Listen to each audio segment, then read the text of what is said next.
Bonjour! Donc, les notions qui vont nous intéresser aujourd'hui, ce sont les multiples et les diviseurs. Donc, on commence par des petites définitions. Donc, qu'est-ce qu'un multiple, premièrement?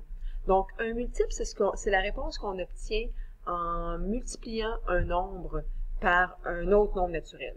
Par exemple, si je te donne les multiples de 2, eh bien, ça va partir à 0, parce que 2 fois 0, bien, ça me donne 0. Et ensuite, si je fais 2 fois 1, ça me donne 2. Si je fais 2 fois 2, ça me donne 4. Si je fais 2 fois 3, ça me donne 6. Donc, les multiples de 2 sont 0, 2, 4, 6. Et on pourrait continuer comme ça en faisant des bonds de 2.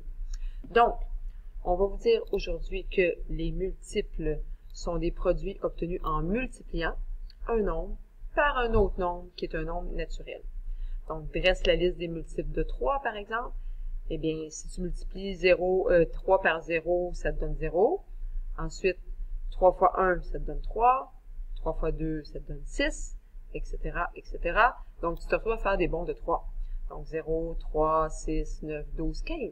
Et tu te rends compte qu'il n'y a pas de nombre négatif parce qu'on dit que c'est multiplié par un nombre naturel. Donc, c'est tout dans le positif. Donc, ça, c'est pour les multiples. À ne pas confondre avec les diviseurs.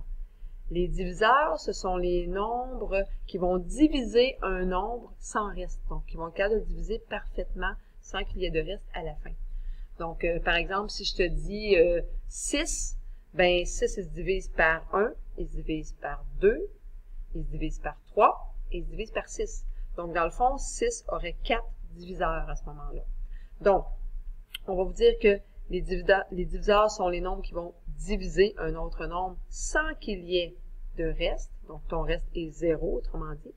Donc, si on fait les diviseurs de 12, ben, ça se divise par 1 et ça se divise par 12, hein, automatiquement. Hein. Puis ensuite, ben, tu pourrais dire que ça se divise par 2 et par 6. Puis ça se divise par 3 et par 4. Donc, c'est bien, peut-être, c'est facile quand tu y vas par les nombres qui multiplient ensemble te donnent 12, comme j'ai fait là. Donc, en disant 1 et 12, 2 et 6, et 3 et 4, ça te permet de ne pas en oublier, finalement. On verra des petits trucs pour ça aussi tout à l'heure. Donc, on va se concentrer sur nos critères de divisibilité. Comment faire pour savoir si un nombre est divisible par 2, par 3, par 4, par 5? Il y a des trucs. Donc, on va les voir, ces petits trucs-là. Donc, on commence avec le 2. Donc, pour savoir si un nombre est divisible par 2, ben, ça c'est facile. Tu as juste besoin de regarder si c'est un nombre pair. Donc, quand tu regardes ici, 478 est pair. Donc, oui, il est divisible par 2. Ici, ça se termine par un 7. Donc, automatiquement, ce n'est pas un nombre pair. Donc, non, il ne se divise pas par 2. Et le nombre 1340 se termine avec un 0. Donc, oui, c'est un nombre pair. Donc, il est à ce moment-là divisible par 2.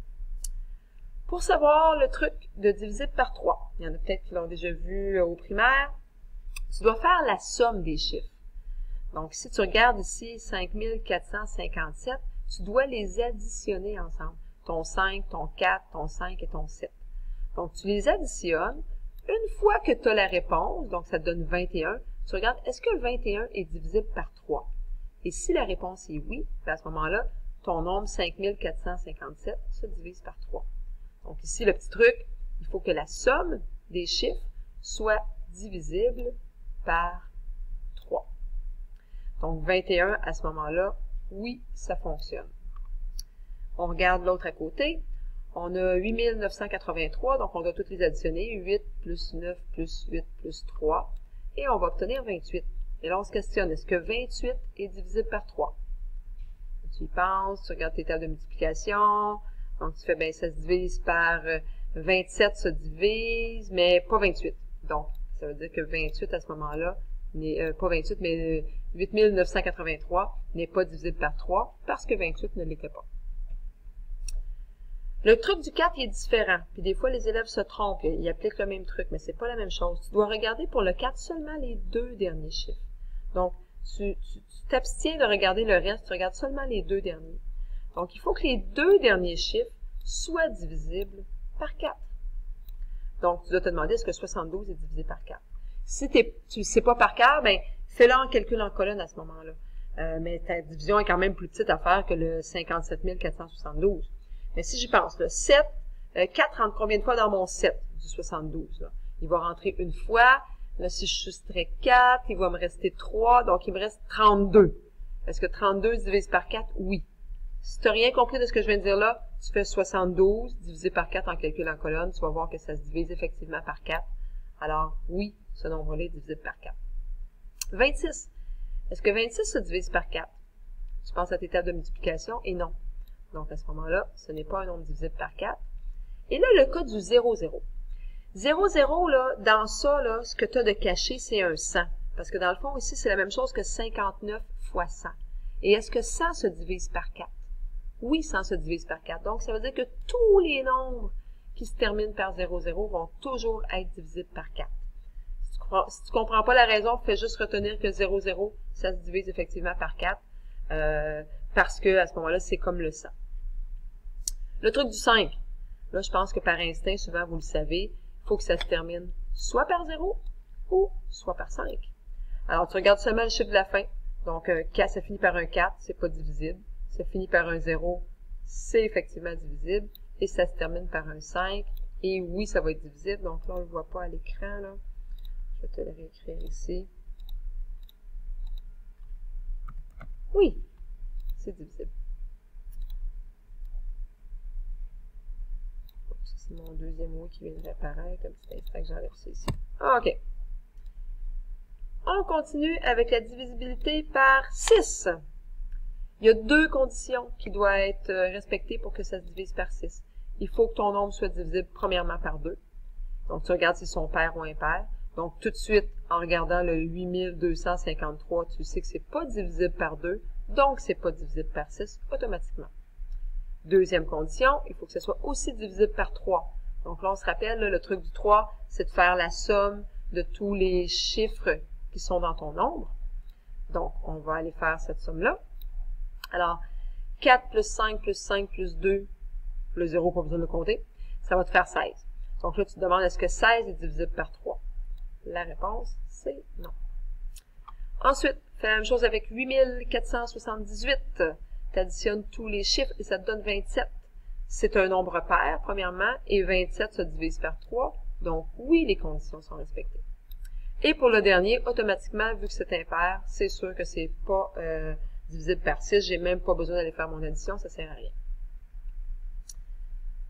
On arrive maintenant au 8. Ça ressemble un petit peu à la même chose donc que le truc du 4, mais c'est les 3 derniers chiffres. Donc ici, c'est pour ça que j'ai encadré les 3 derniers chiffres ici. Les 3 derniers doivent être divisibles par 8. Donc là, c'est sûr que c'est un petit peu moins évident. Là, moi, souvent, j'ai besoin de faire mon calcul en colonne pour vérifier, mais ta division est beaucoup moins longue quand même à faire. Parce que tu peux enlever les unités de 1000 et celles de 10 000. Là. Donc, tu as juste un chiffre dans les centaines à diviser. Donc, quand on regarde le premier, ça se divisera pas par 8. Donc, en faisant ta division, là, tu vas avoir, tu enlèves 8 ici parce que tu divises par 8, il te reste 74. 74 n'est pas divisible par 8. Tout comme la règle des zéros avec le 4, quand ça se termine par 3 zéros, pas par 2 dans ce cas-ci, par 3 zéros, ça se divise par 8. Je t'explique, 100 n'est pas divisible par 8. Ça arrive avec un nombre à virgule. Par contre, si tu fais 1000 divisé par 8, là, ça arrive juste. Tu vas arriver à 225. Donc, à ce moment-là, effectivement, tout ce qui se termine par 3 zéros sera divisible par 8. Et finalement, 736, tu fais ta division par 8. Si tu n'es pas sûr, tu le fais en colonne. Mais dans le fond, si tu fais 8 fois 9, ça fait 72. Donc, tu enlèves 72, il te reste 16. 16 se divise par 8. Dans le fond, ce que je viens de faire, c'est la division de 736, mais dans ma tête. Si tu n'es pas capable, tu la fais en colonne. Donc, oui, ça va se diviser par 8. Le dernier de la page, avant qu'on passe à la page suivante, pour savoir si ça se divise par 9, c'est le même truc que le 3. Tu vas faire la somme. Mais cette fois-ci, il faut que la somme soit divisible par 9. Alors, on additionne tous les chiffres qui sont ici. Ça me donne 22. Est-ce que 22 est divisible par 9? Non. J'additionne ensuite 3780. Donc, chacun des chiffres, le 3, le 7, le 8, le 0, j'additionne tout ça. Ça me donne 18. Est-ce que 18 se divise par 9? Parfaitement. Donc, oui, il va être divisible par 9. Alors, on va continuer à la page suivante. Il nous en reste 2 à voir. Donc, divisible par 12, il faut que tu mélanges 2 trucs. C'est le truc du 3 avec le truc du 4. Donc, on se rappelle que le 3, c'est de faire la somme, tandis que le 4, c'est de regarder les 2 derniers chiffres seulement. Donc, on fait la somme. Je vais mettre ça plutôt comme ça. Donc, je fais la somme. 5 plus 6 plus 4, ça fait 15. Est-ce que 15 se divise par 3? Oui. Ensuite, est-ce que 64 se divise par 4? Oui aussi. Donc, ça veut dire que les deux conditions sont respectées. Alors, mon nombre est divisible par 12. 856, je fais la somme, ça me donne 19. Est-ce que 19 se divise par 3? Non. Donc, à ce moment-là, si la somme ne se divise pas par 3, automatiquement, j'ai même pas besoin d'aller voir la deuxième condition, ça ne fonctionne pas. Et le dernier, je fais la somme des nombres, ça me donne 12. 12 se divise par 3, donc là, je vais aller voir, est-ce que 34 se divise par 4? Et là, la réponse est non. Donc, les deux conditions, encore là, ne sont pas respectées. Donc, à ce moment-là, ma réponse est non pour le 12. Et le dernier, le 25. Encore là, c'est assez instinctif. Ton nombre va soit se terminer par 00, comme par exemple 100, ou encore par 25, par 50, par 75. Donc, tu regardes seulement à la fin les deux derniers nombres, deux derniers chiffres, excuse-moi. Donc, ici, ça se termine par 25, donc oui, c'est divisible par 25. Est-ce que 55 se divise par 25? Il ne fait pas partie de nos choix ici, donc non. 75, oui, ça se divise par 25. Et finalement, 00. Donc, encore là, ça sous-entend qu'il y a un 100 là-dedans, donc tu pourrais multiplier par 100. Donc, effectivement, ça se divise aussi par 25. Donc, la réponse est oui. Je vais te laisser faire le petit exercice qui est ici. On le corrigera ensemble en classe. Et moi, je m'en vais à la liste des diviseurs. Donc, on a vu qu'un diviseur, c'est un nombre qui pouvait diviser. Je te donne un truc maintenant pour faire une liste de diviseurs. Donc, on dit d'utiliser probablement tes trucs qu'on vient d'apprendre. 84 se divise certainement par 1. Hein? Donc, c'est sûr que tout de suite, tu peux dire, ben ça se divise par 1, puis si je le divise par 1, ça me donne 84. Donc, moi, ce que je fais, c'est que je me fais un trait, okay, comme celui que tu as dans ton cahier, et de chaque côté, je vais marquer, quand je le divise par 1, ben ça me donne 84. Donc, 1 est un diviseur et 84 aussi en est un par le fait même, puis ça me permet de ne pas en oublier. Le deuxième, ben, c'est un nombre pair, alors ça se divise aussi par 2, et quand je fais 84 divisé par 2, ça me donne 42. Donc, 2 est un diviseur, 42 en est un aussi. Donc, je les marque de chaque côté de mon trait. J'utilise le truc de divisibilité, je les additionne ensemble pour voir pour le 3, et ça me donne 12. Est-ce que 12 se divise par 3? Oui. Alors, je fais 84 divisé par 3, et je vais obtenir comme réponse 28. Donc, 3 divise 84, et 28 aussi divise 84. Est-ce que ça se divise par 4? Donc, on regarde les deux derniers chiffres, et certainement, ça se divise par 4. Ça va me donner 21. Est-ce que ça se divise par 5? Non, pas du tout. Donc, ça ne se termine pas par un 0 ou un 5. Est-ce que ça se divise par 6? On vérifie nos trucs. On avait dit qu'il fallait que ça se divise par 2 et par 3. Donc, oui, c'est respecté. Donc, ça se divise par 6. Donc là, si tu ne sais pas comment, tu fais ton 84 divisé par 6 en colonne, et tu vas obtenir 14. Il n'y a pas de truc pour la division par 7. Tu dois l'essayer. Il n'y a pas d'autre façon. Mais dans tes tables de multiplication, si tu les connais bien, 7 fois 12 va te donner 84. Donc, tu peux utiliser ça. Ça ne se divise pas par 8. Ça ne se divise pas par 9. Donc, encore là, tu peux utiliser tes tables de multiplication que tu as appris au primaire. Ça ne se divise pas par 10. Ça ne se divise pas par 11. Et là, ça se divise par 12, mais on revient ici. Donc, à partir du moment que tu retrouves un nombre que tu as dans ta colonne de droite, ça veut dire que tu as terminé, tu les as toutes trouvées. Donc, ça ne se divisera pas par 13, mais oui, ça va se diviser par 14, et ensuite par 21, etc., etc. Donc, c'est ce que ça donne, ma liste de diviseurs.